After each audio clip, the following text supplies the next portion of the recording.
Welcome legends to this comparator video for DCS World.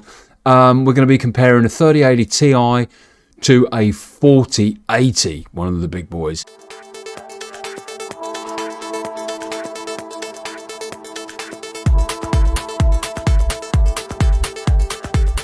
System specs are down below, so we won't go into those. But let's check out what settings we're using.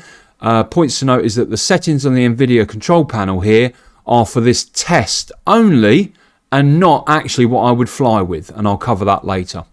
Okay, so image scaling, use global setting, ignore that. Anisotropic filtering, application controlled.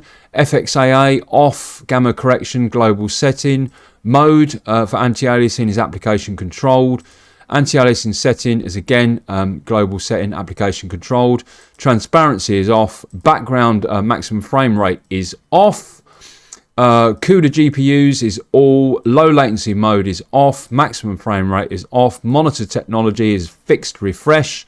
I'm currently using a 55-inch 4K TV, but we will be doing this test in 2K.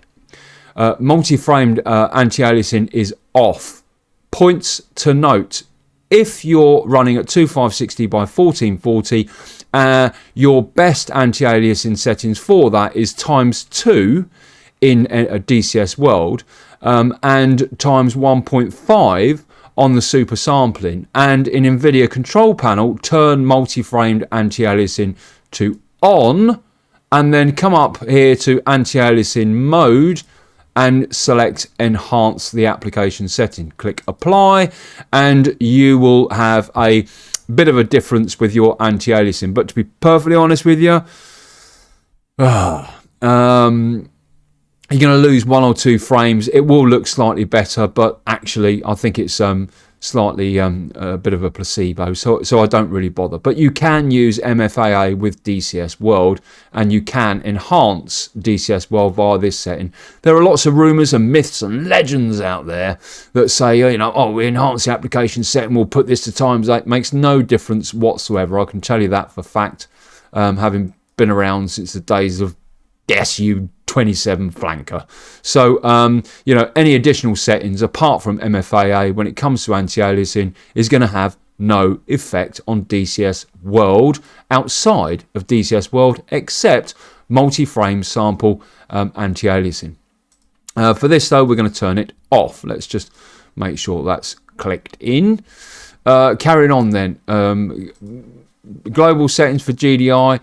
This is irrelevant anyway, but you can see it's the 3080 you selected. Power management mode, make sure you're on maximum performance there. That way your graphics card isn't ramping up and down on the clock.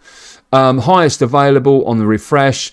Sample optimization is off. Level of detail bias is allowed. Quality is quality. Trilinear optimization is off. Threaded is auto. Triple buffering is off. Vertical sync is off. So you may see some tearing in this comparative video. Pre-rendered frames is 1, and the bottom there is irrelevant. Okie dokie, that is what we're using for the test.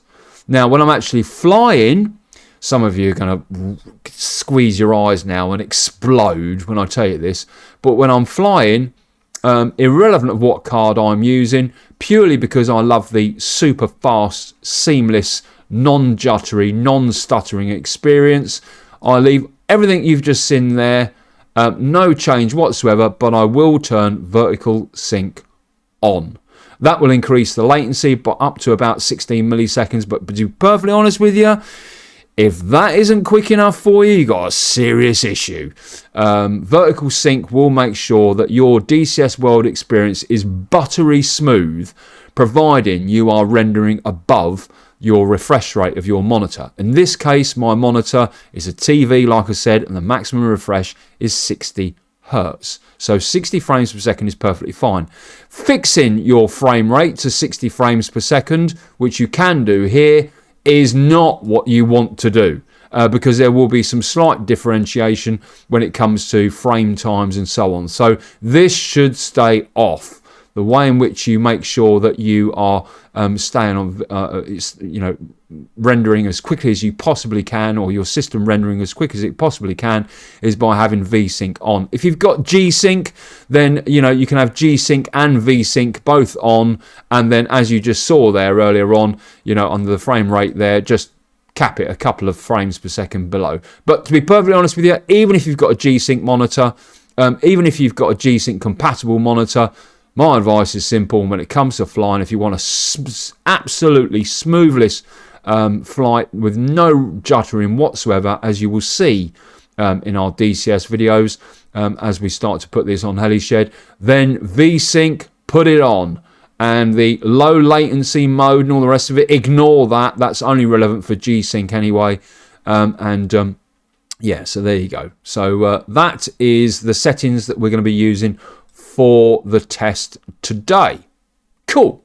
Let's now have a look at our settings in DCS World.